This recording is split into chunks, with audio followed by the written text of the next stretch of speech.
Friends, നമ്മുടെ ജീവിതത്തിൽ നമ്മൾ എന്താഗ്രഹിക്കുന്നുവോ ആ ആഗ്രഹിക്കുന്നതിനെല്ലാം നമ്മുടെ ജീവിതത്തിലേക്ക് ആകർഷിക്കുവാൻ കഴിയും. ഇത് ആകർഷണ നിയമത്തിലൂടെ നമ്മൾ മനസ്സിലാക്കിയിട്ടുള്ള കാര്യമാണ്, നമ്മൾ പഠിച്ചിട്ടുള്ള കാര്യമാണ്. ഫ്രണ്ട്സ്, എന്തുകൊണ്ടാണ് നമ്മൾ ആഗ്രഹിക്കുന്ന കാര്യങ്ങൾ നമ്മുടെ ജീവിതത്തിലേക്ക് കടന്നു വരുന്നത്? സയന്റിഫിക്കലി പറയുകയാണെങ്കിൽ ഈ പ്രപഞ്ചത്തിലുള്ള സകലതിനും അതിൻ്റെതായിട്ടുള്ള ഒരു എനർജി ഉണ്ട്. അതുകൊണ്ട് തന്നെ അതിനൊരു ഫ്രീക്വൻസി ഉണ്ട്. ഇപ്പോൾ ഞാനെന്ന് പറയുന്ന വ്യക്തി എന്ന് പറഞ്ഞു കഴിഞ്ഞാലും ഒരു എനർജിയാണ്. എനിക്ക് എൻ്റേതായിട്ടുള്ളൊരു ഫ്രീക്വൻസി ഉണ്ട്. ഇനി എന്തിനേറെ പറയുന്നു, എൻ്റെ വായിൽ നിന്ന് വരുന്ന വാക്കുകൾക്ക് അതിൻ്റേതായിട്ടുള്ള ഒരു എനർജി ഉണ്ട്. നിങ്ങളത് കേൾക്കുമ്പോൾ നിങ്ങളെ അത് സ്വാധീനിക്കുന്നത് ചിലപ്പോൾ പോസിറ്റീവായിട്ടായിരിക്കാം. ഇനി ആരെങ്കിലും നമ്മളെ നെഗറ്റീവായിട്ട് എന്തെങ്കിലും പറയുമ്പോൾ ആ വാക്കുകൾ നെഗറ്റീവായിട്ടും നമ്മളെ സ്വാധീനിക്കാറുണ്ട്. എന്തുകൊണ്ടാണ്? ഇതിനൊരു മീഡിയമായിട്ട് വരുന്നത് നമ്മുടെ ഫ്രീക്വൻസിയാണ്, അല്ലെങ്കിൽ എനർജിയാണ്. ഒന്നുകിൽ നമ്മുടെ വാക്കുകളുടെ ആ ഒരു ഫ്രീക്വൻസി അനുസരിച്ചിട്ടാണ് നമ്മുടെ മനസ്സിൽ അത് ഒരു ഫ്ലക്ച്വേഷൻ ഉണ്ടാക്കുന്നത്, അല്ലെ? ഇനിയിപ്പോൾ എൻ്റെ കയ്യിലിരിക്കുന്ന ഈ ഒരു വസ്തുവിനാണെങ്കിലും ഇതിന് അതിൻ്റെതായിട്ടുള്ള ഒരു എനർജി ഉണ്ട്. അപ്പോൾ നമ്മുടെ ഈ ഒരു ഫ്രീക്വൻസി എന്ന് പറയുന്നത് നമ്മൾ ആഗ്രഹിക്കുന്ന ഒരു കാര്യത്തിന്റെ ഫ്രീക്വൻസിയുമായിട്ട് താരതമ്യപ്പെടുത്തുമ്പോൾ, ഒരേ ഫ്രീക്വൻസിയിൽ വരുമ്പോൾ ആ വ്യക്തി അല്ലെങ്കിൽ ആ ഒരു വസ്തു നമ്മുടെ ജീവിതത്തിലേക്ക് കടന്നു വരുന്നു എന്നുള്ളതാണ്. നമുക്കറിയാം, ഒരേ വൈബ്രേഷനിൽ നിൽക്കുന്ന ആളുകൾ തമ്മിൽ കൂട്ടുകൂടാറില്ലേ? ഇപ്പോൾ ഒരേ സ്വഭാവക്കാരായിരിക്കും, അല്ലെങ്കിൽ ഒരേ ആറ്റിറ്റ്യൂഡിൽ നിൽക്കുന്നവരായിരിക്കും. അവരെല്ലാ ദിവസവും ചെയ്യുന്ന കാര്യങ്ങളൊക്കെ സെയിം ആയിരിക്കും, അല്ലെങ്കിൽ ഹാബിറ്റുകളൊക്കെ സെയിം ആയിരിക്കും. അങ്ങനെയുള്ള ആളുകൾ മുൻപരിചയമില്ലെങ്കിലും എവിടെയെങ്കിലും ഏതെങ്കിലും രീതിയിൽ യാദൃശ്ചികമായിട്ട് ഒത്തുകൂടുമ്പോൾ അവർ തമ്മിലൊരു ബോണ്ട് കീപ്പ് ചെയ്യാറുണ്ട്. പലപ്പോഴും ശ്രദ്ധിച്ചിട്ടില്ലേ? ഇപ്പോൾ കല്യാണങ്ങൾക്കോ അല്ലെങ്കിൽ ഏതെങ്കിലും മരണങ്ങൾക്കോ മറ്റുമൊക്കെ പോകുന്ന സമയത്ത് അവിടെ ഇതുവരെ കണ്ടിട്ടില്ലാത്ത ആളുകൾ തമ്മിലൊരു ഒരു കൂട്ടം, ആളുകളുടേതായിട്ടുള്ളൊരു കൂട്ടം നമുക്ക് കാണാൻ കഴിയാറുണ്ട്. ചിലപ്പോൾ 2, 3 അല്ലെങ്കിൽ 5, 10 പേർ ചേർന്നിട്ടുള്ളൊരു കൂട്ടമായിരിക്കാം. എന്തുകൊണ്ടാണ്?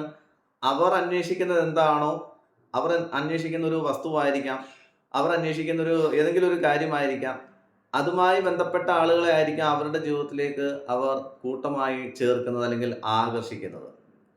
ഇത് ഒരു എനർജിയുടെ സ്വാധീനത്തിൽ വരുന്നൊരു കാര്യമാണ്, അല്ലെ? അപ്പോൾ നമ്മൾ ആഗ്രഹിക്കുന്ന എല്ലാ കാര്യങ്ങൾക്കും അതിൻ്റെതായിട്ടുള്ള എനർജി ഉണ്ട്, അതിൻ്റെതായിട്ടുള്ള ഫ്രീക്വൻസി ഉണ്ട്. നമ്മൾ ആ ഒരു ഫ്രീക്വൻസിയിൽ എത്തുമ്പോൾ ആ സാഹചര്യം നമ്മുടെ ജീവിതത്തിലേക്ക് കടന്നു വരുന്നു, ആ വ്യക്തി നമ്മുടെ ജീവിതത്തിലേക്ക് കടന്നു വരുന്നു, അല്ലെങ്കിൽ ആ വസ്തു നമ്മുടെ ജീവിതത്തിലേക്ക് കടന്നു വരുന്നു. ഇപ്പോൾ നമ്മൾ ആഗ്രഹിക്കുന്നതിൻ്റെ വലുപ്പം എന്ന് പറയുന്നത് ഇത്രയായിരിക്കാം. പക്ഷേ നമ്മുടെ മനസ്സിൽ അതൊരു സ്വപ്നമായിട്ട് മുള പൊട്ടിയിട്ടേ ഉള്ളൂ. അപ്പോൾ ഇതും തമ്മിൽ, ഇതിന്റെ ഫ്രീക്വൻസിയും തമ്മിൽ വ്യത്യാസമുണ്ട്, അല്ലെ?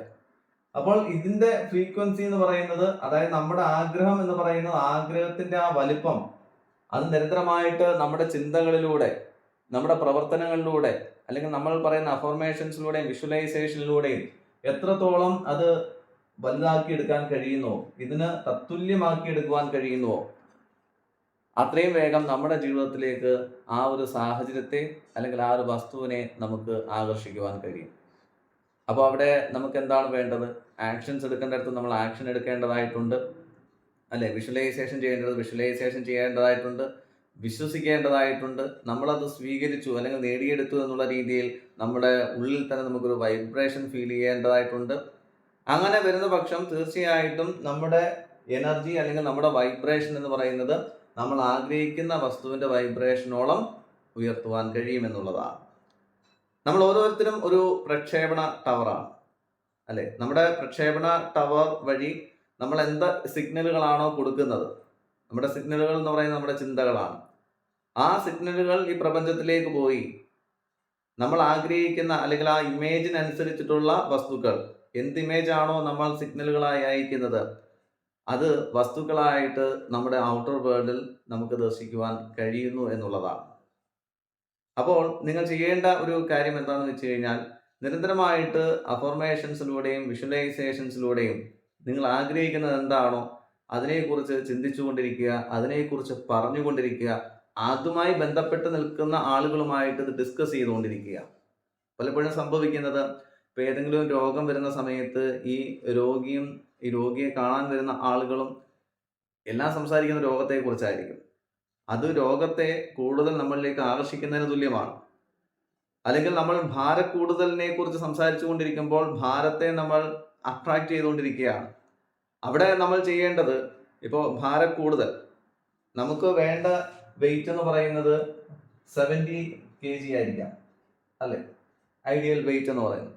പക്ഷെ നമ്മുടെ വെയിറ്റ് എന്ന് പറയുന്നത് 100-ൽ നിൽക്കുകയായിരിക്കാം, ശരിയല്ലേ?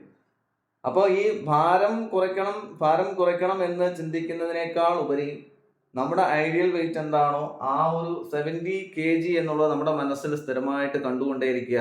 എൻ്റെ ഭാരം 70 കിലോഗ്രാം ആയതിന് നന്ദി, അല്ലെങ്കിൽ 70 കിലോഗ്രാം ആയിക്കൊണ്ടിരിക്കുന്നതിന് നന്ദി.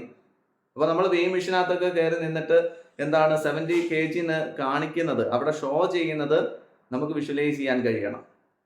അപ്പോൾ നമുക്ക് വേണ്ട കാര്യത്തെക്കുറിച്ച് നമ്മൾ കൂടുതലായിട്ട് ഡിസ്കസ് ചെയ്യുക, കൂടുതലായിട്ട് ചിന്തിക്കുക, കൂടുതലായിട്ട് അതിനെക്കുറിച്ച് പറഞ്ഞുകൊണ്ടേയിരിക്കുക. എൻ്റെ ഭാരം 70 കിലോഗ്രാമിലേക്ക് എത്തിക്കൊണ്ടിരിക്കുന്നതിന് നന്ദി. ഇങ്ങനെ ഇരുന്നുകൊണ്ട് മാത്രം കാര്യമില്ല, അതിനു വേണ്ടുന്ന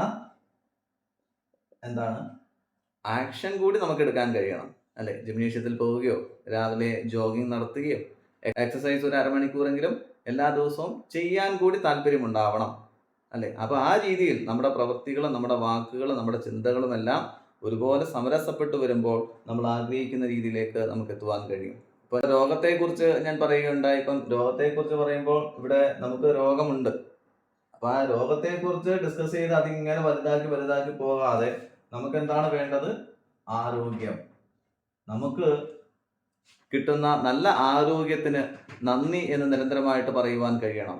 ആരോഗ്യത്തെക്കുറിച്ച് നിരന്തരമായിട്ട് ഡിസ്കസ് ചെയ്യുവാൻ കഴിയണം. നല്ല ആരോഗ്യമുള്ള വ്യക്തിയായിട്ട് നിങ്ങൾ മാറുന്നത് നിങ്ങളെ തന്നെ അനുഭവിച്ചറിയുവാൻ കഴിയണം.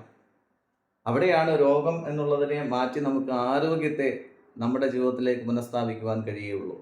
ഇപ്പോൾ രോഗമുള്ളവരാകട്ടെ, കടമുള്ളവരാകട്ടെ, ഇനി അമിതമായ ഭാരമുള്ളവരാകട്ടെ, എന്ത് പ്രശ്നങ്ങളാകട്ടെ, അതിന് വിപരീതമായിട്ടുള്ള രീതിയിൽ നമുക്ക് കാണുവാൻ കഴിയണം. നല്ല ആരോഗ്യം, നല്ല സമ്പത്ത്, നമ്മൾ ആഗ്രഹിക്കുന്ന രീതിയിലുള്ള ഭാരം, ഇനി റിലേഷൻഷിപ്പിലുള്ള കാര്യങ്ങൾ എന്ത് തന്നെയാകട്ടെ, നമ്മളൊരു പ്രക്ഷേപണ ടവറാണെന്നും ആദ്യം മനസ്സിലാക്കുക. നമ്മൾ എന്ത് സിഗ്നലുകളാണോ അയക്കുന്നത് അതിന് തക്കതായിട്ടുള്ള പിക്ചർ നമുക്ക് നമ്മുടെ ജീവിതത്തിൽ കാണുവാൻ കഴിയും. ഈ ഒരു തത്വം മനസ്സിലാക്കി മുന്നോട്ടേക്ക് പോവുക. തിങ്ക് പോസിറ്റീവായി തന്നെ കാര്യങ്ങൾ നമുക്ക് കാണുവാൻ കഴിയണം. ഏതൊരു പ്രശ്നം വരുമ്പോഴും അതിൻ്റെ വിപരീതമായിട്ടുള്ള കാര്യം എന്താണ്? പോസിറ്റീവായിട്ടുള്ള കാര്യമാണ്. അതിനെക്കുറിച്ച് നിരന്തരമായിട്ട് നമുക്ക് കാണുവാനും കേൾക്കുവാനും ഡിസ്കസ് ചെയ്യുവാനും കഴിയട്ടെ. അതിന് വേണ്ടുന്ന പ്രവൃത്തികൾ കൂടി, ആക്ഷൻസ് കൂടി നമുക്ക് എടുക്കുവാൻ കഴിയുമ്പോഴാണ് നമ്മുടെ ഐഡൻറ്റിറ്റി തന്നെ നമുക്ക് ഷിഫ്റ്റ് ചെയ്യുവാൻ കഴിയുന്നത്. അങ്ങനെ സകലതും നിങ്ങൾക്ക് നേടിയെടുക്കുവാൻ കഴിയട്ടെ, ആകർഷിക്കുവാൻ കഴിയട്ടെ എന്ന് ഞാൻ ആശംസിക്കുന്നു. Thank you friends, and God bless you.